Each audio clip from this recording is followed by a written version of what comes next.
Hola, buenas tardes, chicas.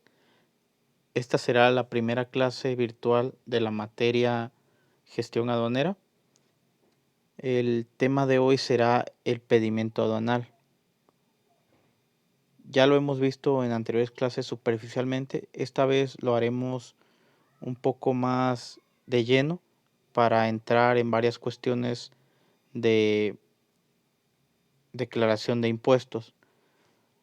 Para esto necesito que se descarguen dos archivos que estarán disponibles en la plataforma de Classroom junto a este video. Uno es el anexo 22 y el otro es un pedimento real. Muy bien, entonces comenzamos.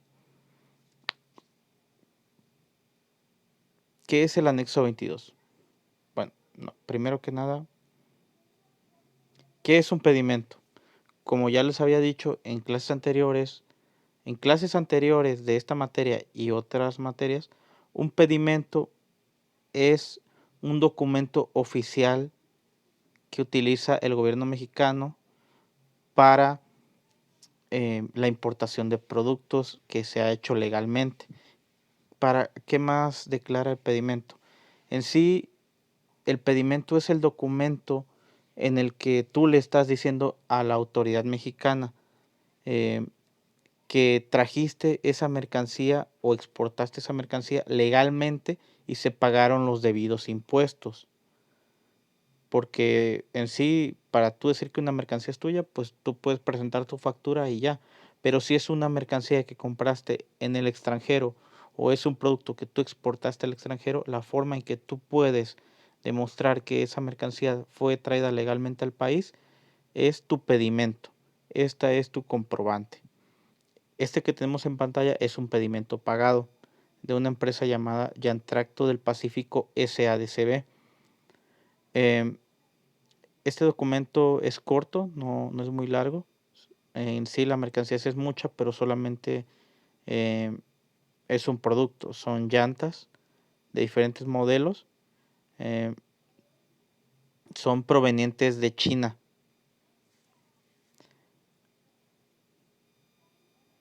Para nosotros comprender el pedimento, ya que tiene muchos campos con algunas claves, números de serie, etcétera, nosotros tenemos que verificar nuestro anexo 22, que es el otro documento, este que aparece en pantalla. ¿Qué es el anexo 22? Básicamente el anexo 22 es el instructivo de llenado del pedimento, incluso su nombre lo dice en la parte de arriba, aquí en la parte de aquí. Es tal cual un instructivo. Este documento en la vida profesional yo les recomiendo mucho que sí lo lean, o sea, apréndanse lo básico de esto, no les pido que se aprendan todo, porque realmente pues es muy difícil aprenderse todo, veamos, son muchísimas páginas, realmente no sabría decirles cuánto, este archivo creo que tiene 153, pero el anexo 22 se va actualizando conforme las operaciones de comercio exterior se actualizan.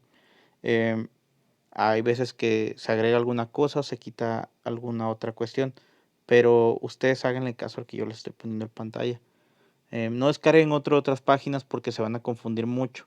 Básicamente todos los anexos 22 dicen lo mismo, pero yo les sugiero que dejen este para futuras clases y exámenes. Bueno, primero que nada, vamos a nuestro pedimento.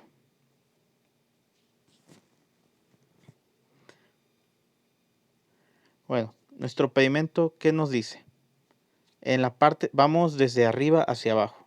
En la parte superior nos dice pedimento, número de pedimento, que es el número que aparece en la esquina superior izquierda, que es, perdón, es este de arriba.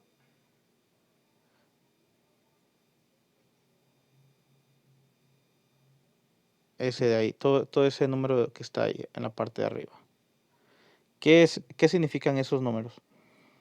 Esos números, por ejemplo, el primero el 20 son los dos últimos dígitos de el año en curso. En este caso estamos actualmente en el año 2020. Ahí el pedimento por eso declara el 20. Después dice 16. ¿Qué es el 16? Es la clave de la aduana por donde ingresó esa mercancía. El 16 significa Guadalajara, perdón, Manzanillo. Discúlpenme, significa Manzanillo. Después, los otros 4 dígitos significan el número de la patente del agente aduanal. Como ya lo hemos visto anteriormente, la patente aduanal es un número que se le asigna a una persona autorizada por el gobierno para realizar las transacciones de operaciones de comercio exterior. En este caso es 3471. Después sigue un 0, que es el 0 que está al inicio ahí, es el último dígito del año en curso. Los demás números son consecutivos que da el agente aduanal. ¿Por qué? Es un numerativo que él lleva. Por ejemplo, aquí tenemos el 003032. Significa que ese 3032, por ejemplo, es el pedimento 3032 que este agente aduanal ha hecho. Es para un control suyo. Después, vamos a lo siguiente. Inmediatamente en la parte de adelante, que es aquí, abajo de pedimento, nos dice tipo de operación, dice IMP. Eso significa importación. Adelante, a la derecha, después dice uno clave de pedimento y dice A1. El A1, como ya lo hemos visto, significa importación o exportación definitiva. Y adelante de eso dice régimen. ¿Cómo yo diferencio? En una dije importación, después puse A1, entonces significa que es una importación definitiva que se declara enseguida. Eso depende de la operación. ¿A qué me refiero con importación definitiva? Importación pues se refiere a la entrada de mercancías al territorio nacional, mercancías de procedencia extranjera. Y definitivo es que va a estar de manera definitiva en el país. O sea, tú lo compraste y aquí se va a quedar. Cuando se te descomponga lo que sea, aquí se va a generar el desperdicio de ese producto. Hay varios tipos de claves de pedimento que son V1, B1, BA, R1, etcétera. Hay distintos regímenes para el tipo de operación que va a hacer. Por ejemplo, si tú traes una mercancía temporalmente pues es que a lo mejor viene, les explico el ejemplo del concierto como les he dicho en otra clase. Viene una banda de rock o a un artista favorito que ustedes quieran a dar un concierto y ellos traen su propio equipo y lo van a armar aquí, el escenario, las luces, la música, todo, tienen su propio equipo. ¿Qué hace? Esta persona que va, o la empresa que va a dar el concierto, hace lo siguiente. Ellos van a traer la mercancía temporalmente, o sea, van a dar el concierto y se van a ir. En ningún momento van a vender esa mercancía o la van a dejar para siempre aquí en el país. Así que ellos hacen una importación temporal que le está diciendo al gobierno mexicano, ok, yo voy a dar mi concierto, declaran cada cosa que esté ingresando al país, desde el micrófono hasta cada foquito que lleven las luces. Y le dicen al gobierno que a través de este documento están ingresando de manera temporal al país y que por el mismo hecho de ser temporal significa que la retornarán después de cierto tiempo. Hay algunos que son de 3 a 6 meses de manera temporal. Y puedes incluso alargarlo si tú sientes que no alcanzas a despachar tu producto de regreso en el tiempo establecido. A lo mejor es un producto que tarda mucho en ser empacado o lo que sea para su retorno y lleva más de 6 meses, ok, pues te doy un plazo más, pero eso es algo diferente. ¿Cuál es la diferencia de un B1, BA, perdón, que es la clave de importación temporal de algún artista que va a traer algún escenario? Que en el BA tú vas a declarar el valor de tu mercancía, pero no vas a realizar el pago de los debidos impuestos. ¿Por qué? Porque tú solamente lo traes temporalmente, te vas a regresar, así que solamente pagarías impuestos mínimos. En este, que es definitivo, sí estamos pagando los impuestos como se debe, porque esta mercancía va a generar su uso y desperdicio dentro del país mexicano. No todos los países utilizan el pedimento. Nosotros utilizamos el pedimento porque es nuestra forma de llevar nuestro control, pero eso sí, cada país tiene su propio documento, que al final de cuentas viene siendo lo mismo, pero con distinto formato. Más adelante vamos a ver un ejemplo. Después de la parte que les dije, sigue el siguiente renglón, que dice destino origen 9. Es el destino que lleva la mercancía. El 9 significa Michoacán. Es todas estas claves, como ya les decía, todo esto está en el anexo 22, todo lo que les he dicho. Por ejemplo, la primera parte que les dije, número de pedimento, tal cual se los dije, aquí está el número asignado por el agente aduanal. Aquí dice tal cual número de pedimento, tipo de operación, clave de pedimento, lo que les he dicho. Por ejemplo, el número asignado por el agente aduanal, importador, exportador, apoderado aduanal o de almacén integrado con 15 dígitos que corresponden a el año de validación, que es el que les decía, el 20, de la aduana de despacho, que era 16, Manzanillo, el número de la patente, que era 3471, y los demás dígitos. Ahí está todo. Después dice tipo de operación, que es el punto número 2. Cada uno de estos grupos de dígitos deberá ser separado por dos espacios en blanco, excepto entre dígito y dígito. Disculpen, eso era todavía parte de la fracción arancelaria.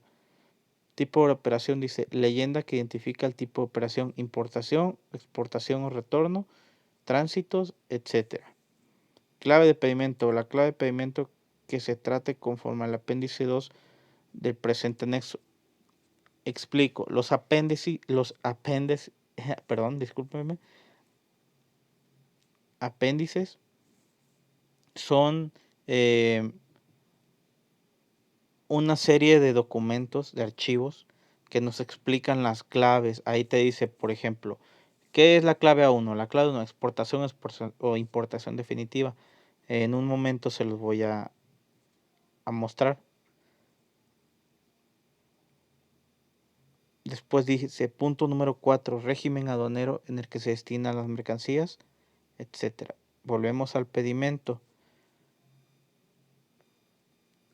Después dice tipo de cambio 24.20980. ¿Qué es el tipo de cambio? El tipo de cambio es tal cual el valor de la mercancía, perdón, el valor del dólar a ese día. ¿A qué me refiero con ese día? Imagínense que ustedes trajeron mercancía de China. El buque llegó el día de hoy. Muy bien, entonces si el día de hoy llega el buque, se toma en cuenta el tipo de cambio al día de hoy. Aunque ustedes paguen su pedimento pasado mañana o lo paguen el siguiente mes, el tipo de cambio que se le va a asignar al pedimento que ustedes tienen es el del día en que llegó la mercancía. Se le conoce como la fecha de arribo. Así que ustedes y el agente aduanal establecerá ese tipo de cambio. Inmediatamente dice peso bruto 13.760. El peso bruto, hay dos tipos de peso neto y peso bruto. El peso bruto es el peso en kilogramos de tu mercancía más el incrementable, o sea, más la tarima, más el embalaje, o sea, el monto total en kilos que pesa tu mercancía, porque a lo mejor tu mercancía pesa 2 kilos, pero el pallet pesa otros 20, eso es el peso bruto. Después dice aduana E/S, significa aduana de entrada o salida. Esto entrada o salida es dependiendo si fue una importación o una exportación. En este caso, en la parte de arriba nos dicen que es una importación, así que se declara la aduana de entrada, que es 160, la 160 o 16 es la aduana de Manzanillo. Después nos dice datos del importador o exportador. Como ya les decía también, dependiendo, vamos a llenar esto dependiendo si es un importador o exportador. En este caso sigue siendo un importador. El primer dato que nos piden es el RFC de ese importador. Los importadores o exportadores de mercancía tienen que estar ingresados dados de alta ante el SAT. Forzosamente nadie puede hacer una importación, exportación si no están dados de alta en el SAT. ¿Por qué? Porque en este documento se hacen los pagos de impuestos a Hacienda a través del SAT. Así que forzosamente tienes que estar dado de alta en el Padrón General de Importadores y Exportadores para que puedas importar mercancía. En este caso, esta empresa, pues sí lo está, si no nos dejará hacer el pedimento. El primer dato que pide es el RFC de la empresa. En caso de ser una persona física, es el RFC de la persona física, no el que viene en tu CURP. Es el RFC especial que te da Hacienda. Después dice nombre, denominación o razón social. Es en caso de ser persona física, el nombre de ti, y en este caso es una persona moral, o sea, una empresa llamada Yantracto del Pacífico SADCB. Después dice domicilio, Carretera Nacional Surjiquilpan. Esta carretera, perdón, discúlpenme, este domicilio no es el domicilio, no sé, normal. Debe ser el domicilio fiscal. Por ejemplo, ustedes son dueñas de esta empresa y este domicilio es en Michoacán. Si ustedes, por pura casualidad, coincidencia, no sé, tenían la planta en Michoacán o el domicilio fiscal en Michoacán, pero simplemente, no sé, se les hizo cara la renta porque el local no era suyo, eh, compraron un lugar diferente o se mudaron del lugar donde estaban, ustedes tienen que seguir declarando el domicilio fiscal. El domicilio fiscal es el domicilio que el SAT verificó, que tú declaraste ante el SAT y el SAT verificó que tú efectivamente vivías ahí. ¿Esto para qué? Porque muchas empresas cuando importan mercancías tienen que declarar el domicilio y el SAT va a ser ahí donde va a ir a preguntar por esa mercancía.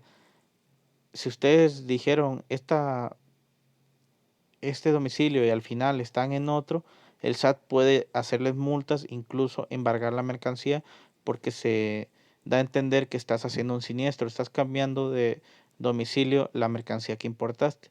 Pero ustedes me pueden decir, oye, pero si el domicilio fiscal es una tienda y yo ya vendí el producto, ¿qué hace el SAT? Simplemente, ok, ya vendiste el producto, muéstrame las facturas. En ese domicilio también te va a pedir las facturas. En caso de que tú no tengas facturado, o sea, no le diste salida a ese producto de tu inventario aduanal, por así decirlo, tu inventario fiscal, el SAT da por hecho que la sigues teniendo. A lo mejor tú importaste aquí 262 llantas. Ese es tu inventario aduanal o fiscal. El SAT viene y te hace una auditoría. ¿Dónde están esas 262 llantas? Tú le muestras facturas que dan un total de 200 llantas. Ok, está bien, te va a decir el SAT muy bien, verifica que todo esté en orden. Ahora, ¿dónde está el, ¿cómo se dice? ¿Dónde están las otras 62 llantas? y tú pues dices, las vendí. ¿Cómo que las vendiste? Sí, sí las vendí. ¿Dónde están las facturas? No sé. No hice factura, me las compraron así por fuera, se podría decir. Eso es peor porque le estarías dando al SAT otra manera de multarte. Tú como persona o razón social, persona física, tienes que facturar todo lo que estés vendiendo. Si tú vendiste eso por fuera, no estás pagando impuestos, así que se puede decir que es tráfico de mercancías y pagas una multa considerable. Las multas dependen la gravedad del asunto y de la mercancía. Después sigue código de aceptación. Ese código es un código que le genera el sistema de la gente a hacer el pedimento. Código de barras también es un código especial, pero el código de barras aparece en la parte en medio. Después dice clave de la sección aduanera de despacho 160, otra vez Manzanillo. Ahí incluso no los dice. Inmediatamente el siguiente renglón dice marcas, números y total de bultos. Solamente tienes que poner el total de bultos de la mercancía. Dependiendo de la mercancía, si son etiquetas o algo que sea una máquina, también debes de declarar la marca y el número. Pero en este caso son llantas, solamente debemos de declarar el número de bultos. Si ustedes dirán, es que ¿cómo sé que tengo que declarar? Hay un apartado especial en el anexo 22 que también nos los dice, más adelante lo veremos. Después, fechas, entrada y pago. Estas dos fechas son muy importantes, pero no son la misma. La fecha de entrada, como les decía, el 1804 de 2020, es la fecha en la que llegó la mercancía, que arribó el buque a México. ¿Ok? No se pagó el pedimento el mismo día porque el pago es el día en el que se paga el pedimento. Esto se pagó hasta el día 24. ¿Para qué nos sirven estas dos fechas? Tú, cuando arriba tu mercancía, tienes 7 días libres de almacenajes en puerto. ¿A qué me refiero con esto? Cuando llega el contenedor de tu mercancía se traslada a un patio de las agencias que tienen en puerto las agencias aduanales, en puerto o en aeropuerto, como tú gustes, pero no es gratis, tiene un costo por el que la aduana tenga tu mercancía ahí. Los primeros 7 días sí son gratis, contemplando que sea una importación marítima. Si es una aérea son 3 días, la terrestre son 7 días también. ¿A qué vamos con esto?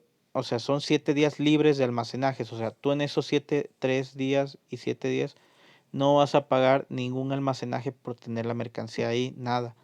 Pero si tú te llegas a pasar de los 7 días en que se paga el pedimento y en despachar esa mercancía, te cobran extras. A partir del día 8 ya te cobran un almacenaje que va a depender de la empresa que maneje el patio o la bodega donde está tu mercancía, ya que estos son controlados por empresas.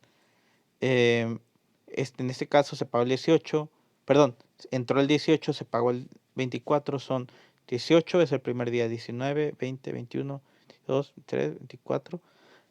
Está en los 7 días exactos, pagó en el último día. No significa que se haya despachado en el último día. Ok. Lo siguiente, tasas a nivel pedimento, son unas claves especiales que tiene el pedimento. Uno es el DTA, prevalidación, IVA. Estas son unas claves simplemente que salen por default. Lo importante, creo lo más destacable de este documento es lo siguiente. Cuadro de liquidación. ¿Qué es el cuadro de liquidación? Como podemos apreciar, tiene varios conceptos. Dice concepto, IVA y DTA. Importe, FP, que significa forma de pago. Concepto, otra vez IVA y prevalidación. El cuadro de liquidación es la parte del pedimento que nos va a mostrar el cálculo de los impuestos. ¿Cómo se calculan los impuestos? Ya lo habíamos visto en anteriores clases, lo explico rápido inmediatamente.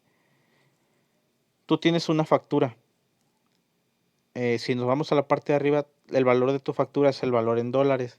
17,746.40. Aquí está. Es el valor de tu mercancía en dólares.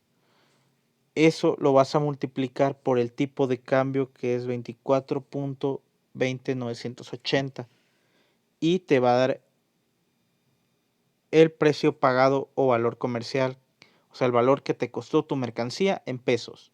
Es 429,637 pesos. Arriba, el valor en aduana es el mismo. En este caso, el valor en aduana es el valor de tu mercancía más incrementables. En este caso, nuestros incrementables son los de esta parte: valores seguros, fletes, embalajes y otros incrementables. ¿Cuánto te costó el flete? ¿Cuánto te costó alguna maniobra hecha para traer la mercancía? Etcétera. En este caso, como no traemos ningún incrementable, el valor en aduana es el mismo con el valor comercial. ¿Cómo sabemos si declarar o no incrementables? Dependiendo el Incoterm que hayas utilizado. Recordemos, el Incoterm es la forma en la que se hizo la transacción de las mercancías, el trato con el nivel de riesgo que tú contraes. Hay distintos. Aquí se declara un CIF. El CIF nos indica que es para operaciones marítimas y que no estás obligado como comprador de esa mercancía a declarar el flete. ¿Por qué? Porque tú no lo pagaste. El flete lo pagó el exportador o tu proveedor, por así decirlo. En ese caso, si él hizo el pago, tú no tienes por qué pagar impuestos, o no tienes por qué declarar algo que tú no pagaste. Muy bien. En caso de que tú hubieras pagado el flete, sí tienes que declararlo. ¿Y por qué es importante declararlo o no? Porque los fletes, el valor en aduana, desde ahí se calcula los siguientes impuestos que nos dice el cuadro de liquidación. DTA, que dice que son 3,347, perdón, 3,437. ¿Cómo se calcula? El DTA se calcula como valor en aduana, que es 429,637, por .008 u 8 al millar. Esta es un cálculo que ya está establecido por default por las autoridades mexicanas. Hasta que ellos no digan que se va a cambiar ese dígito, la base del cálculo se mantiene. Después dice IVA o prevalidación. IVA o prevalidación es el IVA de la prevalidación, que dice 38. Inmediatamente tenemos un concepto que se llama se llama prevalidación, que son 240. De esa prevalidación se va a sacar el IVA, que es de 38 pesos. Después, ahora sí viene el IVA real de tu mercancía. El IVA se saca de la siguiente manera: valor comercial, valor en aduana por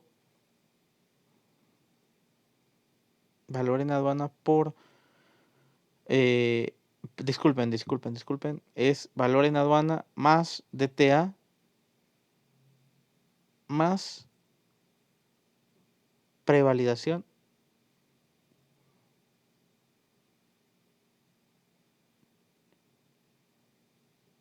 Muy bien. Esos valores, una vez sumados, se multiplican por el 0.16%, que es la tasa del IGI, la tasa del IVA, y nos da el valor declarado en la parte del cuadro de liquidación. Después dice totales, se suman el total de los impuestos, sumas DTA, IVA, prevalidación y el IVA de la prevalidación.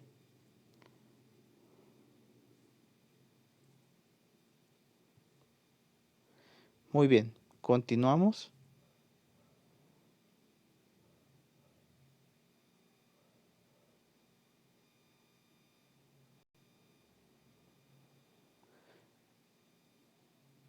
El siguiente paso para el llenado del pedimento es depósito referenciado línea de captura. Este cuadro solamente va a estar de esa forma, o sea, con todos esos datos, cuando se haya hecho el pago del pedimento. Mientras no tenga ese concepto depósito referenciado, significa que ese pedimento no está pagado, o sea que todavía no es oficial. En este se declara el número de patente del agente aduanal, el número de pedimento, las cuentas de las que se hicieron las transferencias, etcétera. E inclusive nos da un código QR. Este código QR ustedes lo pueden escanear con la cámara de su celular, y cuando lo escaneen les va a arrojar todo el expediente que se utilizó para este pedimento. ¿A qué me refiero con expediente? Factura, lista de empaque, depósitos, cartas que se llegaron a utilizar. En este caso se utiliza una carta 318, que más adelante se las explicaré. El DODA, todos los documentos que se utilizaron durante la operación y que debes de tener a la mano cuando se llegue a hacer una auditoría por parte del SAT. Lo siguiente es los datos del proveedor o comprador. Primero nos dice ID fiscal. El ID fiscal es el RFC de tu proveedor, no tal cual se llama RFC, porque el RFC es un registro mexicano, es una identificación de los mexicanos, pero para los extranjeros se les conoce como Tax ID o ID fiscal. En este caso, ahí está el de este proveedor. Después dice Power Track, que es el nombre o razón social de este proveedor. Inmediatamente dice domicilio, es el domicilio del proveedor. En caso de que el SAT quiera hacer alguna aclaración, va a ir con los datos de este proveedor. ¿De dónde lo sacas tú? De tu factura. La factura que te entregó el proveedor, ahí viene todo. Después dice vinculación, no. ¿A qué se refiere esto? Vinculación, no. La vinculación se refiere a si esta empresa tiene alguna relación con el comprador. Ustedes no tienen relación con él. Más bien sería, en un caso de ser positivo, sería cuando Coca-Cola de Estados Unidos le venda algo a Coca-Cola México. Tienen una vinculación como empresas, pero son diferentes. ¿Y para qué quiere saber el SAT si son pues empresas vinculadas o no? Porque generalmente cuando son empresas vinculadas se tienden a otorgar descuentos y las facturas no suelen ser del precio real que pagaron. A lo mejor un producto cuesta $1,000, pero como somos en Coca-Cola México y Coca-Cola Estados Unidos son empresas vinculadas, Coca-Cola Estados Unidos le va a vender algo a Coca-Cola México, algo de un valor, perdón, de un valor de $1,000, pero ellos le facturan por $10 porque casi se lo están regalando por ser empresas vinculadas. Aquí es donde el SAT o tú tienes que entrar y decir, no, a mí dame la factura por el precio real, porque aunque sean empresas vinculadas no pueden hacer este tipo de maniobras que al final de cuentas pueden ser utilizadas para evadir impuestos.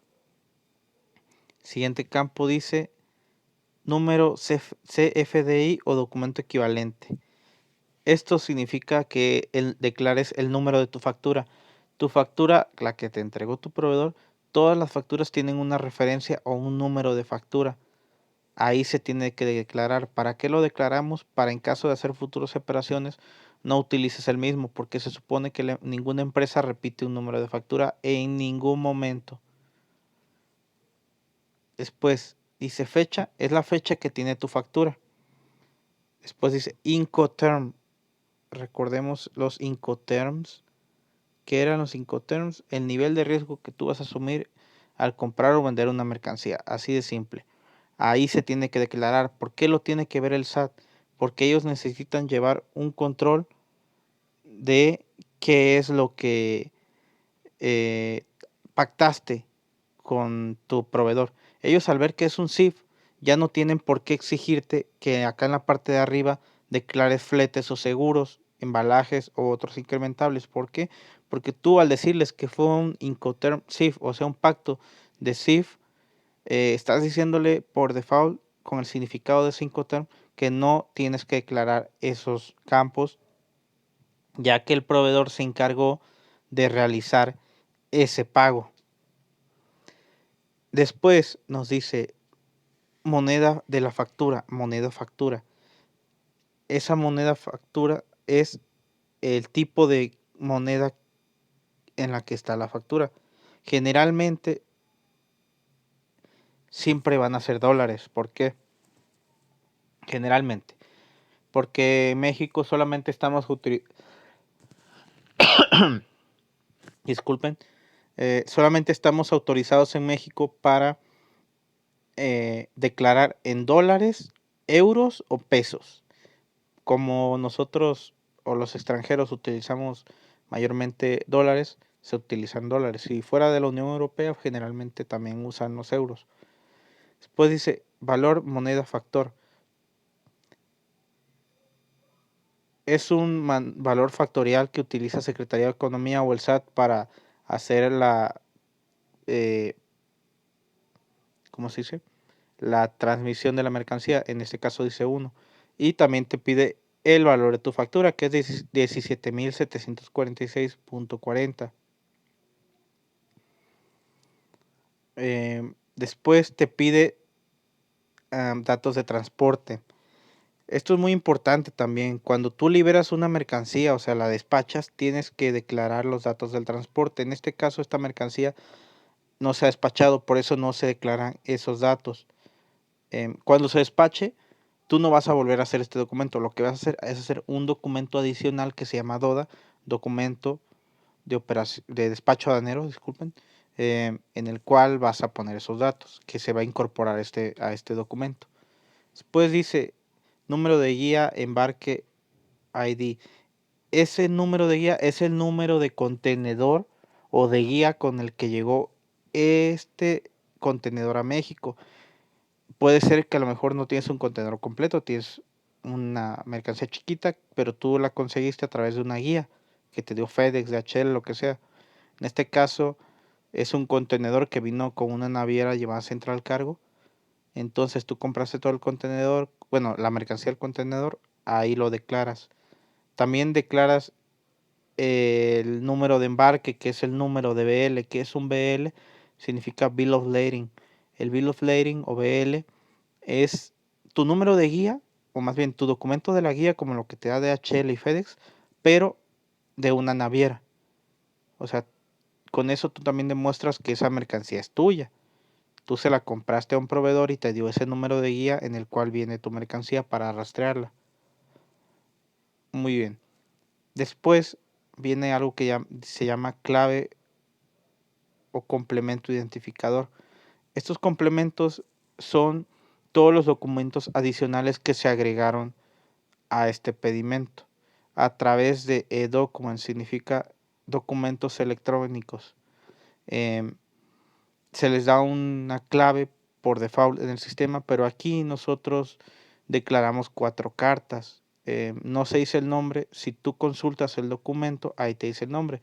En este caso no tenemos los documentos, pero fueron la factura, la lista de empaque, los depósitos y una carta 318. ¿Qué era la carta 318? Una carta donde tú declaras algún tipo especial de cómo viene la mercancía. En este caso, esta mercancía son llantas. ¿Cómo diferencias una llanta de otra? Porque no son todas iguales. Aquí dijimos que traemos 262 llantas acá en la parte de arriba. Pero no todas las llantas son de las mismas medidas, que inmediatamente vamos a ver eso. Acá están. En la factura también te dice qué medidas eran, qué modelo, qué marca. Y tú las declaras, pero en la carta 3.1, tu factura a lo mejor decía nada más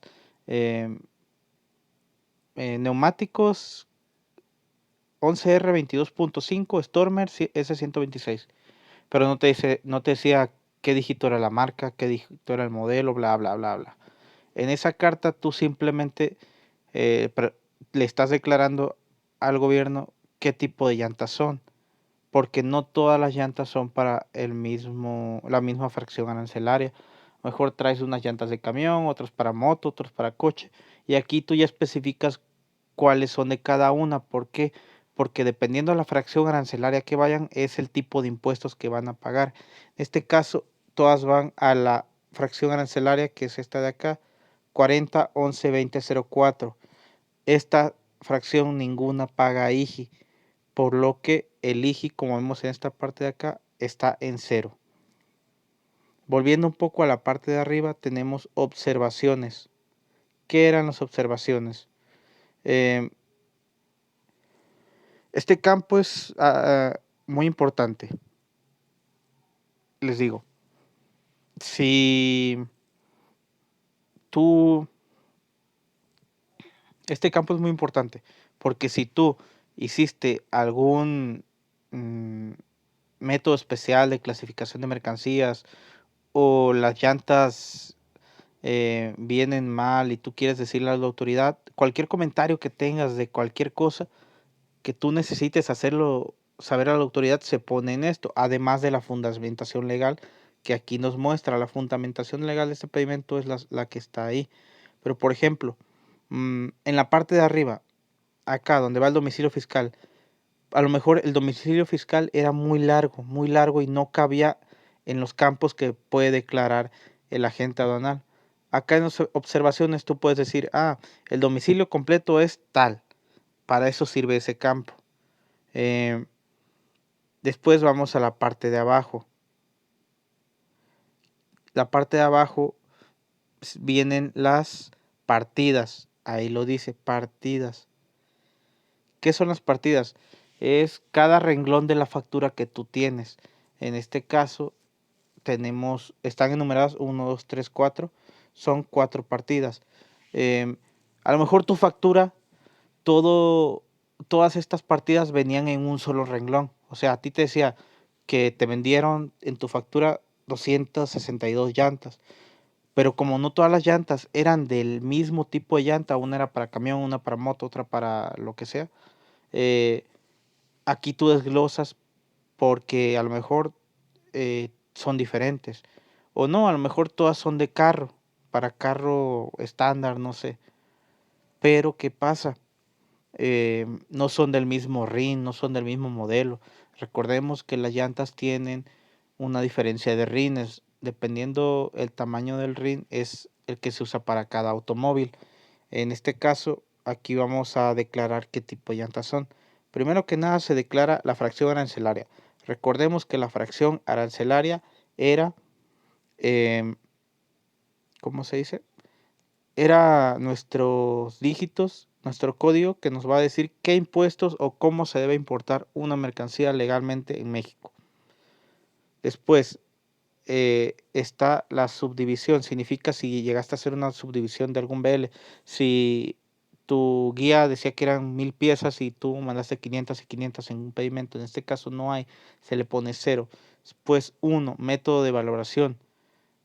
También en esta se le pone 1 porque se declaró peso bruto en la parte de arriba, que son los kilos. Eso vendría siendo nuestro método de valoración, kilos, pero se declara 1 porque significa kilos para nuestro pedimento.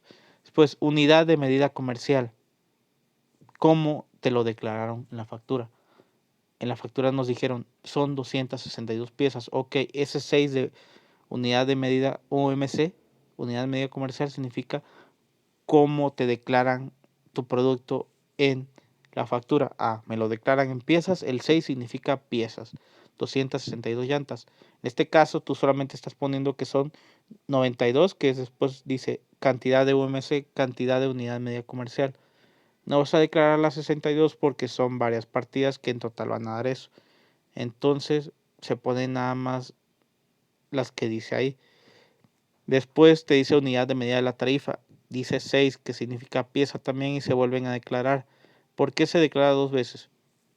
Aunque se declara 2 veces, son campos distintos, porque la unidad de medida comercial es tal cual como te lo dice tu factura, y la unidad de medida de la tarifa, es la UMT, es la unidad de medida que te dice el SAT en la que tú debes de declarar eso. Si el SAT te dice que debe ser en kilos, pondríamos un 1 y declararíamos cuántos kilos pesan esas 92 piezas. Después nos dice el país de origen o país de venta y compra. Están acá arriba. P.V diagonal C o P.O diagonal D. País de origen o país de destino, país de venta, país de compra. En este caso, el país de venta fue China. País de destino, perdón, país de origen es China, por eso se pone China y China, que son las abreviaciones para el SAT en este caso. Después se repiten las partidas haciendo la misma referencia, pero si nos vamos en la partecita de abajito de la primera partida, viene observaciones a nivel partida. ¿Qué son las observaciones? Ahí es donde les digo que tú declaras el tipo de llanta que es. En este caso están declarando medida, marca y modelo. O sea, ¿qué medida es? Es una llanta de RIN 11R22.5. Ese es el número del RIN de la llanta. Ok. Las llantas vienen por numeraciones de rines. Ok, esa es su numeración. Dice cuál es la marca, abajito, y el modelo. Eso depende de cada proveedor o de cada producto. No todos los productos traen marca, modelo y medida. Después abajo está otro que en la segunda partida también dice 11R22.5. Ustedes dicen, son igual la medida, la marca también, pero el modelo no. Y finalmente en la parte de abajo vienen, hasta abajo vienen, dice fin de pedimento. Ustedes, para darse cuenta que un pedimento ya terminó, tiene que decir esa leyenda. Aquí si abajo no dijera final de pedimento, significa que ese pedimento tiene más hojas y no está completo. En este caso ya nos dice, estamos en el completo. Hasta abajo están los datos del agente aduanal. Nos dice quién es el agente aduanal, nombre o razón social es Carlos Cantú Santos. Su razón social es Comexta SC. Es su empresa, pero la persona es Carlos Cantú Santos. Su RFC el RFC de él, el RFC de la empresa y el RFC de Carlos. Después dice su patente que recibió por parte del gobierno, que es la 3471. A rasgos generales, este es el pedimento. Fue una explicación muy rápida y breve. Todos estos datos que declara este documento están expresados en el anexo 22. Para la siguiente clase, que será el día viernes, haremos una videoconferencia a las 7 de la mañana donde veremos paso a paso cómo se lee y se expresa el anexo 22. Necesito que descarguen estos dos archivos para poder continuar con la clase la siguiente semana. Me despido de ustedes. Hasta luego.